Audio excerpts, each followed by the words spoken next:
Every war is won before it's ever fought.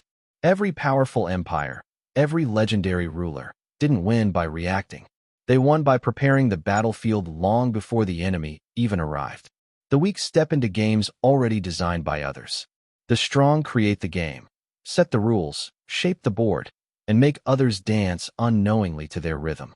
Before you move a single piece, ask yourself, am I the player, or am I the board itself? Because true Machiavellian power doesn't begin when the game starts. It begins in silence, in planning, in control of the unseen. Law 1. Control the game before it begins. Before every war, before every empire, before every victory, there is a moment unseen. The moment before the game begins. That's where power is born. The average man waits for life to happen. He reacts. He adjusts. He hopes. But the Machiavellian, he creates. He doesn't play the game. He builds it. He designs the board, selects the rules, and positions the players long before they realize they're part of something bigger. You see, most people believe power comes from action. But real power comes from preparation. The greatest strategist doesn't win by fighting. He wins by ensuring the fight happens on his terms. Sun Tzu wrote, "Every battle is won before it's fought." Machiavelli lived it.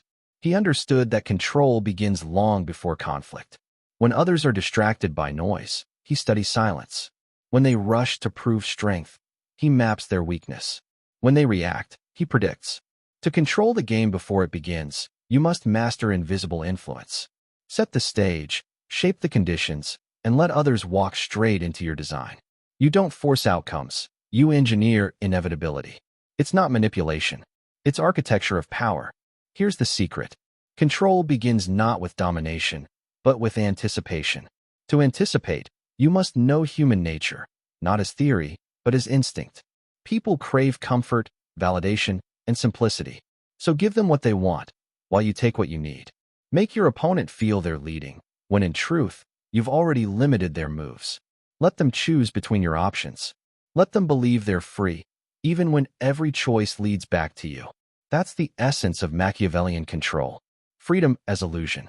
Destiny as design. In business, in politics, in relationships, the rule is the same. He who controls the context controls the outcome. Don't argue in someone else's frame. Build your own.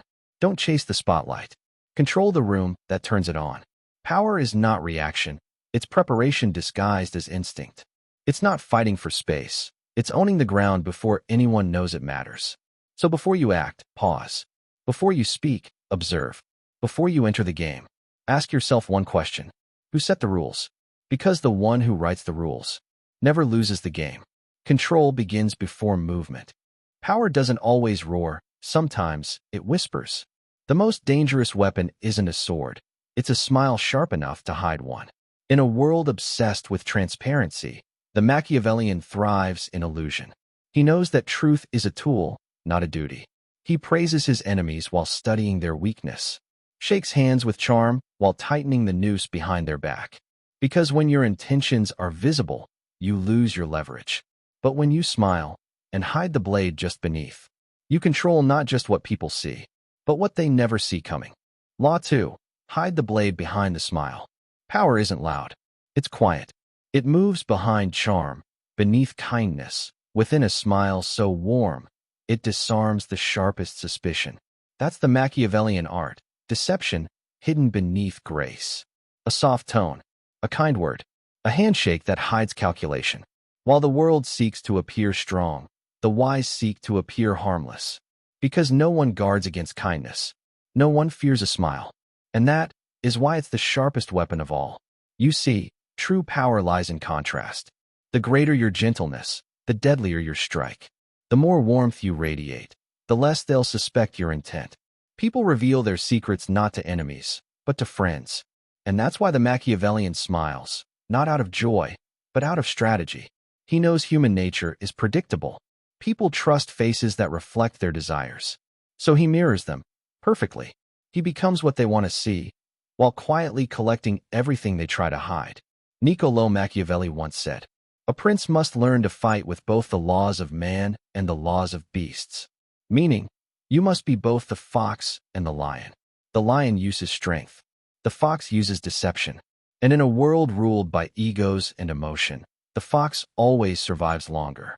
Powerful people fall not because they were weak, but because they revealed too much. They let others see the blade before it was time to strike. The Machiavellian smiles not to be liked, but to be underestimated. He knows the most dangerous place to hide a knife is behind a friendly face. He's not fake, he's focused. His charm is not emotional, it's tactical. Because in the game of power, exposure is vulnerability, and perception is armor. So when others get loud, stay calm. When they show anger, smile. When they rush to prove strength, remain silent and observe. Your silence will unnerve them. Your smile will confuse them. And your composure will destroy them, slowly, invisibly, completely. Remember, you don't need to show power to have it. You don't need to roar to rule. The lion sleeps peacefully, not because he's harmless, but because everyone remembers what he's capable of. Hide your blade. Sharpen it in silence. And when the time is right, strike once and end the game. The smile is your camouflage, the mind your weapon, the blade your truth.